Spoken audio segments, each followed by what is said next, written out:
President. Now that's as Republican as I get.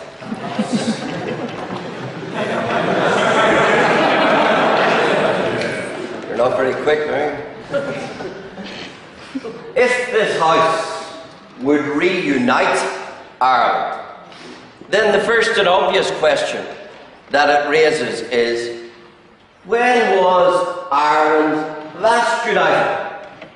And of course the compelling answer to that is, under the British Crown.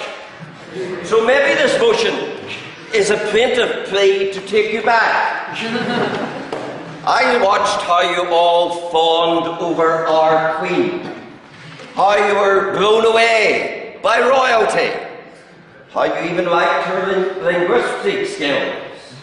We saw it all. So I do suspect that really beneath this motion is that craving, that desire to return from whence you came. And I have to ask, how's it been for you when you've been away? First of all, a free state. Free, was it? Then a republic. And then subject to Soviet-style control from Brussels. How's it been, ladies and gentlemen?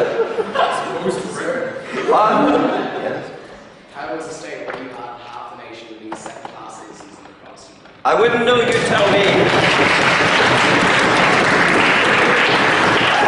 You tell me about the Protestant minority in the Irish Republic, started at 10%, now 2%. No accident, but a design. So you tell me about how minorities have thrived in Ireland. So, here you are, secretly wanting. You're not in a very good place, so I can understand why you'd want to wait. I can understand that with 14% unemployment stabilised only by migration, that you would like a state where unemployment is only 7%. I can understand that with a deficit, and this is probably out of date, because this was the figure before I came into this room, of 122 billion. I can understand how you'd like to be in another place. But the question is, if we were to secede to your plaintive plea to have you back and to reunite Ireland, could we afford you? Could we afford the cost of the Republic of Ireland? Your 122 billion deficit, your 85 billion bailout from the Irish, from the EU, and your 7 billion that we give you from the United Kingdom. You know, you're a very expensive people, and I think you really ask too much for us to readmit you to the United Kingdom. Yes? Speaker, I share Longer's sentiments, and I'm wondering, if Scotland gets out, can we get back in? Well, you have to. I appreciate your desperation. It's pretty obvious, and I understand the source of it entirely, and I empathise with that. But we're very reasonable people north of the border, and you know.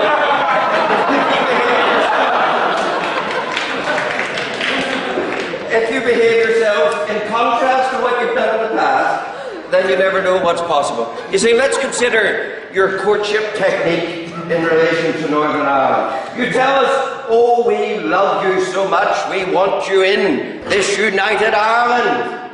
Oh, yes? That's why you spawned and armed the provisional IRA? Is it?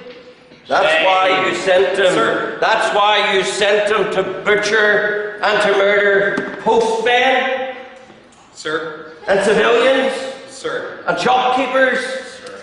And part-time security force members, and people simply because they were Protestants, as at King's Mills or T-Ban. Is that your courtship technique? Is that how you expect to impress us in respect of wooing us into your Irish Republic? And what about collusion? We need look only. We need look only at the Smithic Tribunal to see the litany of collusion between your security forces and personnel in it, and the provisional IRA, and look at the havoc wreaked, and ask the next speaker, if you wish, about what East Tyrone IRA did to Protestants in that part of the country. It's not a very impressive record. But if collusion doesn't do it for Ulster Unionists, maybe corruption does. Because let's look today at the Mackin report. Oh, what an inviting democracy you have, that we should want to give up what we have and come down to a place where you can have everything that the Mackin Tribunal described today. What an endearing invitation.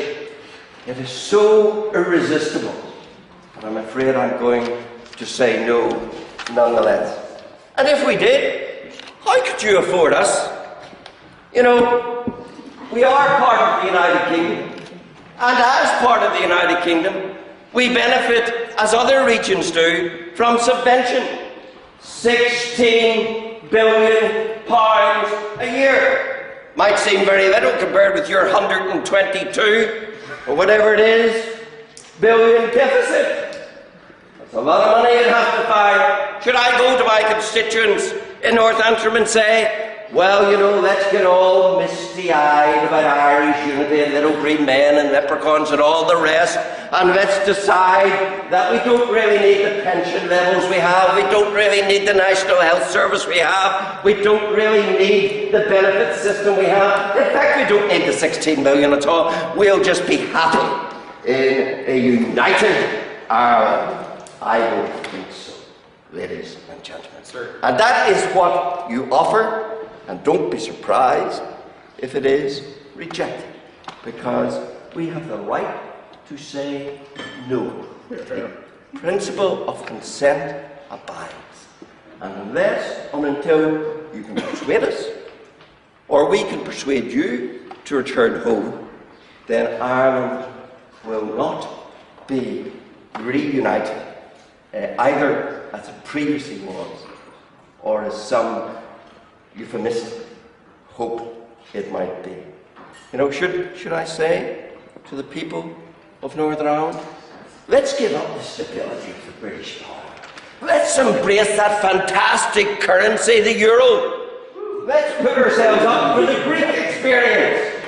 Let's consider having our credit rating described as junk, as the Irish Republic has been described by the Moody people.